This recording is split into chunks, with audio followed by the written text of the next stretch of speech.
وَلَن تَسْتَطِيعُوا أَن تَعْدِلُوا بَيْنَ النِّسَاءِ وَلَوْ حَرَصْتُمْ، اور تم سے ہرگز نہ ہو سکے گا کہ عورتوں کو برابر رکھو، چاہے کتنی ہی حرص کرو، کتنی ہی کوشش کر لو۔ یعنی اگر کسی کی ایک سے زائد بیویاں ہوں تو یہ انسان کی طاقت میں نہیں ہے کہ ہر چیز میں انہیں برابر رکھے، اور کسی معاملے میں بھی کسی کو کسی پر ترجیح نہ دے۔ مثلا محبت میں، اسی طرح نظر و توجہ میں انسان جتنی بھی کوشش کرے، کسی سے محبت، دلی محبت زیادہ ہوتی ہے، کسی سے کم ہوتی ہے، کسی پہ توجہ زیادہ ہوتی ہے، کسی پہ توجہ کم ہوتی ہے۔ تو یہ انسان جتنی بھی طاقت، جتنی بھی کوشش کرے، اس میں برابری مشکل ہے۔ اللہ تبارک و تعالی نے آسانی فرمائی، اور ان امور میں برابری ضروری نہیں ہے، لیکن جن امور میں ہم برابری رکھ سکتے ہیں ان امور میں برابری کرنے کا حکم دیا گیا۔ وَلَن تَسْتَطِيعُوا أَن تَعْدِلُوا بَيْنَ النِّسَاءِ وَلَوْ حَرَصْتُمْ، اور تم سے ہرگز نہ ہو سکے گا کہ عورتوں کو برابر رکھو، چاہے کتنی ہی حرص کرو، کتنی بھی کوشش کر لو، ہر معاملے میں تم برابر نہیں رکھ سکتے۔ یہ حکم اس کے لیے بیان کیا گیا جو ایک سے زائد بیویاں رکھتا ہے۔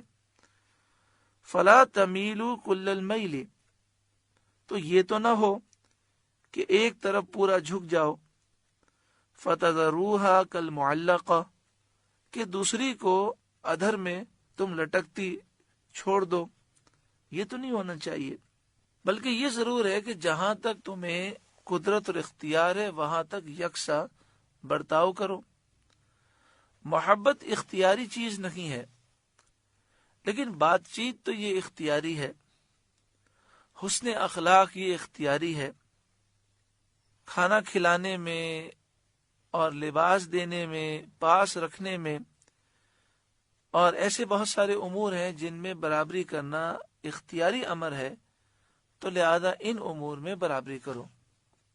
یعنی مراد یہ ہے کہ جس کی ایک سے زائد بیویاں ہوں، مثلا 2 بیویاں ہوں، تو انہیں مکان یکساں دے، انہیں لباس یکساں دے، خرچہ یکساں دے، انہیں کھانا یکساں کھلائے، ان کے دن یکساں مقرر ہوں، یعنی ان کی باری برابر مقرر ہو۔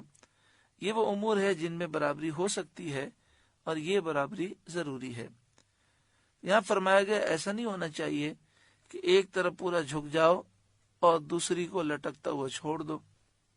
حدیث پاک میں ہے کہ جو شخص ایسا کام کرے گا، یعنی جس کی 2 بیویاں ہوں یا زائد بیویاں ہوں، ایک بیوی کے حقوق ادا کرے گا، دوسرے کے نہیں کرے گا، تو کل بروز قیامت وہ اس طرح آئے گا کہ اس کا ایک پہلو جھکا ہوا ہوگا۔ اس کے چلنے کے انداز سے لوگ جان لیں گے کہ یہ وہ شخص ہے جس نے بیویوں میں انصاف نہیں کیا۔ وَإِن تُصْلِحُوا وَتَتَّقُوا، اور اگر تم نیکی اور پرہیزگاری کرو، فَإِنَّ اللَّهَ كَانَ غَفُورًا رَحِيمًا، تو اللہ بخشنے والا مہربان ہے۔ وَإِن يَتَفَرَّقَا يُغْنِ اللَّهُ كُلًّا مِّن سَعَتِهِ، اور اگر وہ دونوں جدا ہو جائیں تو اللہ اپنی کشائش سے تم میں ہر ایک کو دوسرے سے بے نیاز کر دے گا۔ میاں بیوی آپس میں صلح نہ کر سکیں اور جدائی کو ہی بہتر سمجھیں، اب وہ خلا کے ذریعے جدا ہو جائیں، یا مرد عورت کو طلاق دے کر اس کا مہر اور عدت کا نفقہ ادا کر دے، تو اس طرح وہ ایک دوسرے سے جدا ہو جائیں، تو اللہ تبارک و تعالی ہر ایک کو بہتر بدل عطا فرمائے گا اور ہر ایک کو غنی فرما دے گا۔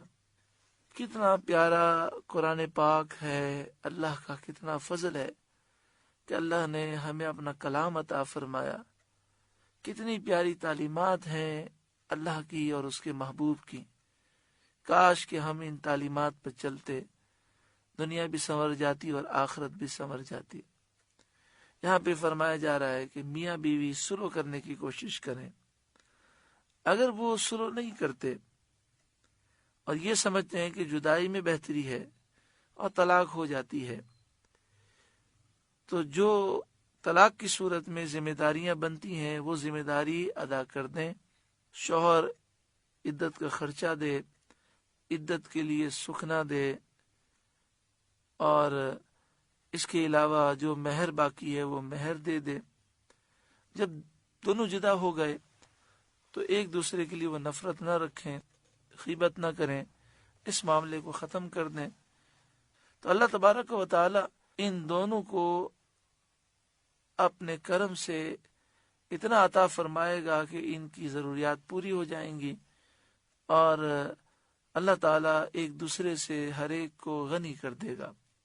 یعنی عورت یہ نہ سمجھے کہ اب مرد کا گھر کیسے چلے گا، اور مرد یہ نہ سمجھے کہ میں نے طلاق دے دی تو اب یہ در بدر کی ٹھوکریں کھائے گی.